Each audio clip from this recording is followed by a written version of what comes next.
अच्छा, इस लेक्चर में 1.2 फिग्मा बेसिक्स विद फ्रेम्स के अंदर जो है वो हम थोड़ा सा ये पहले देखेंगे कि सबसे जो इम्पोर्टेंट पैनल्स है ना फिग्मा के अंदर, वो एक पैनल ये है और एक पैनल राइट हैंड साइड पे है, एक पैनल लेफ्ट हैंड साइड पे है।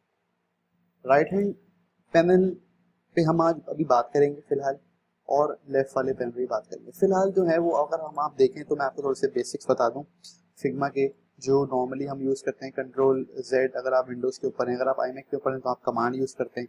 कंट्रोल जेड अंडू करता है, कंट्रोल प्लस जो है वो बेसिकली जूम इन करता है, अगर आप देखें कि जूम जूम करना है आपको। और अच्छा, जूम आउट के लिए आप कंट्रोल माइनस पे दबाते हैं एक साथ, तो ये देखें आप कंट्रोल माइनस हो जाता है ये। और अगर आपको सेलेक्ट ऑल करना है तो आप कंट्रोल ए दबाते हैं, देखिए सब कुछ सेलेक्ट हो जाता है जो भी जितना भी आर्टबोर्ड है।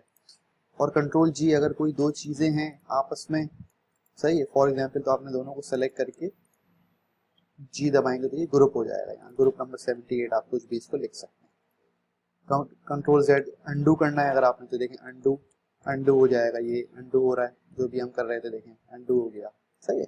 ये बेसिक शॉर्टकट से जो यहाँ पे आएंगे। अच्छा, अब हम बात करते हैं मोस्ट इम्पॉर्टेंट जो पैनल है हमारा, वो है ये वाला राइट हैंड साइड पे, सही है, जिसे हम डिजाइन पैनल कहते हैं। हम करते ही हैं कि फ्रेम्स पे जाने से पहले मैं आपको इसलिए बता रहा हूँ कि फ्रेम्स के अंदर भी ये सारी चीजें यूज होंगी, तो इससे पहले जाएं फ्रेम्स में, हम पहले करके देख लेते हैं, सीख लेते हैं यहाँ पे। अच्छा, आप क्या करेंगे, इसको थोड़ा मैंने जूम आउट किया, आपने यहाँ पे शेप टूल पे टॉप पे गए और आपने एक रेक्टेंगल सेलेक्ट कर लिया। देखिए सिलेक्शन जब आ जाती है तो ब्लू आइकन आ जाता है, आपने एक शेप बना दिया। देखिए अब शेप बना दिया ना आपने, तो ये यहाँ पे आता है शेप। आप देखें लेफ्ट हैंड साइड पे लेयर्स का पैनल है ये, आपने तो कोई भी नाम दे सकते हैं कि भाई माय शेप, डबल क्लिक करके शेप का नाम आ जाएगा। अब मोस्ट इंपॉर्टेंट जो चीजें देखें, जब आप इसको सेलेक्ट करते हैं ना तो ये देखें आप, इसका पैनल खुल जाता है। अच्छा, अगर ये बैकग्राउंड आपने चेंज करना है, फिग्मा का जो बैकग्राउंड है वो भी आप यहाँ से चेंज कर सकते हैं। बैकग्राउंड पे जाके देखिए ये चेंज हो जाएगा, जो भी आप काम करो। डार्कर मोड पे काम करना है डार्क मोड पे काम कर लें, रेडिश पे करना है रेडिश पे कर लें। तो मोस्टली हम करते हैं थोड़े से लाइट ग्रे मोड के ऊपर। अच्छा, यहाँ से इसको बंद कर दें। अब शेप ले लिया मैंने। अब शेप के अंदर देखिए यहाँ पे एक्स एंड वाई क्या होता है। एक्स एंड वाई बेसिकली जो है ना, ये पॉइंट्स हैं। किस चीज के पॉइंट्स है? इस पूरा जो फ्रेम है ना फिग्मा का, ये इसके पॉइंट्स है। अगर मैं इसको बोलूं कि भाई मुझे इस पूरे फ्रेम का, जो पूरा फिग्मा का जो बैक वाला आर्टबोर्ड है उसके बीच में लाना है, तो मैं इसको 0 कर दूंगा, यहाँ 0 कर दूंगा, तो अभी बिल्कुल बीच में आ गया। देखें आप, देखें ना, बिल्कुल वो बिल्कुल बीच में है। अगर आप जूम कर रहे हैं तो ये बिल्कुल बीच में आ रहा है। अच्छा, विड्थ एंड हाइट क्या होती है इसकी? ऑब्वियसली बात है, एक विड्थ है, विड्थ जो है वो हॉरिजॉन्टली होती है और यहाँ पे ये हाइट वर्टिकली होती है। इसको भी चेंज कर सकते हैं, 250 बाय 250 मैं कर देता हूँ, तो ये चेंज हो गया। ये क्या है? ये रोटेशन कहलाती है, रोटेट टूल है ये। रोटेशन के लिए अगर आप यहाँ देखेंगे तो यहाँ हम यहाँ लिख सकते हैं 45, तो ये रोटेट हो गया 45 डिग्री के एंगल पे। आप बगैर ये टूल यूज करे भी यहाँ से कर सकते हैं। देखिए अगर मैं यहाँ कोने पे जा रहा हूँ तो ये देखें ये एरो बना हुआ आ रहा है, तो मैं यहाँ रोटेट कर सकता हूँ। यहाँ पे देखें वैल्यूज चेंज हो रही हैं, इसको मैं रोटेट कर सकता हूँ। अच्छा, इसके बाद ये क्या है? ये इसके राउंडेड कॉर्नर्स कहलाते हैं, कॉर्नर रेडियस कहलाता है। देखिए यहाँ पे ये बिल्कुल शेप बना हुआ है एजेस के ऊपर, एज इसके बिल्कुल नॉर्मल हुए हैं। अगर आपने इसको राउंडेड शेप देना है तो आप इसको करेंगे फॉर एग्जाम्पल 20, तो ये देखें राउंड हो जाएगा, राउंड हो गया, सही है। इसको हम दोबारा 0 कर देंगे। अच्छा, उसके बाद आता है इस पर्टिकुलर लेयर के ऊपर, कि लेयर किस चीज के ऊपर, मतलब अगर हम पास थ्रू है, नॉर्मल है, ये जब यूज होते हैं जब हम कोई यूआई के अंदर काम होते हैं, आपको आगे बताऊंगा। मोस्ट प्रॉब्लली ये पास थ्रू रहता है। इसको अगर हाइड करना है, यहाँ से ये हाइड हो जाता है। देखें अगर हाइड करेंगे तो इस यहाँ पे आके ये आंख बनी है जाती है, ये आंख बंद है, सही है। अच्छा, इसका कलर चेंज करने के लिए अगर आप आएंगे तो फिल का ऑप्शन आया था, यहाँ पे हम फिल पे प्लस करेंगे तो ये देखें कलर पैलेट खुल जाती है यहाँ पे हमारी, सही है।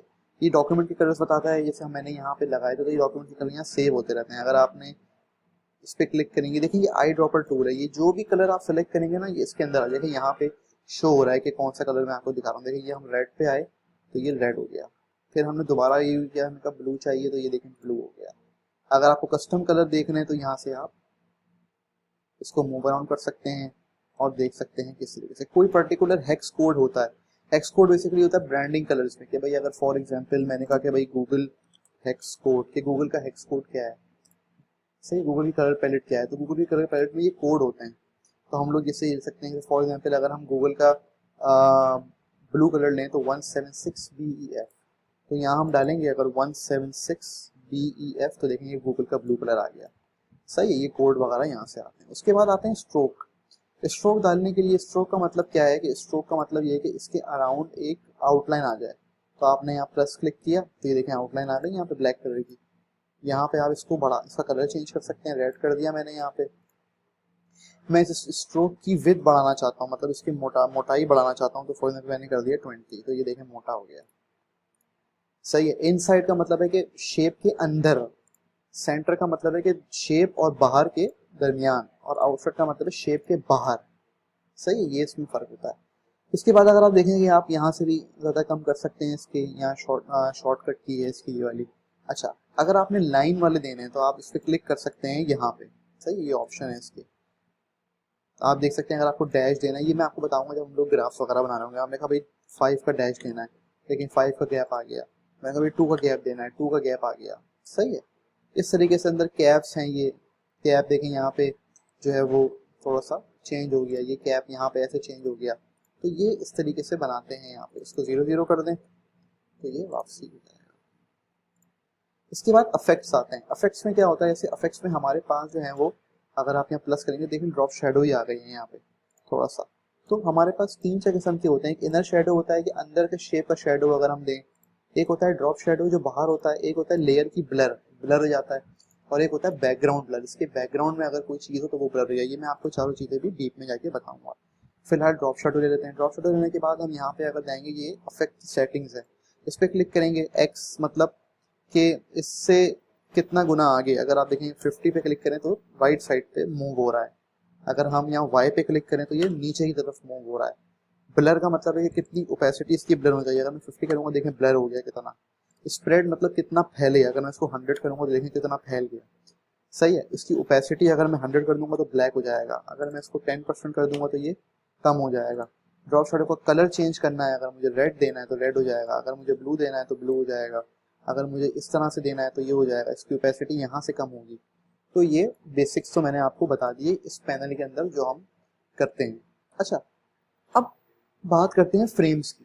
देखिए ये तो सिंपल तरीके से मैंने आपको बता दिया कि किस तरह से ये यहाँ पे जो टूल यूज होते हैं, वो क्यों बताने का मकसद ये था कि हम फ्रेम बनाएंगे। अच्छा, अब ये आप यहाँ ऑप्शन देखें आ रहा है फ्रेम का। सही है, रीजन टूल्स के नाम से फ्रेम का। फ्रेम पे क्लिक करेंगे।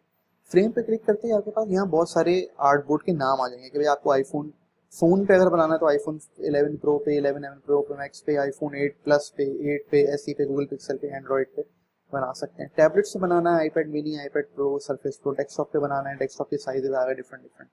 प्रेजेंटेशन बनानी है उसके साइज आ गए। एप्पल वॉच के ऊपर काम करना है, पेपर के ऊपर अगर कोई काम करना है, सोशल मीडिया की चीज़ें बनानी है, फिग्मा कम्युनिटी में आपको बताऊंगा बाद में।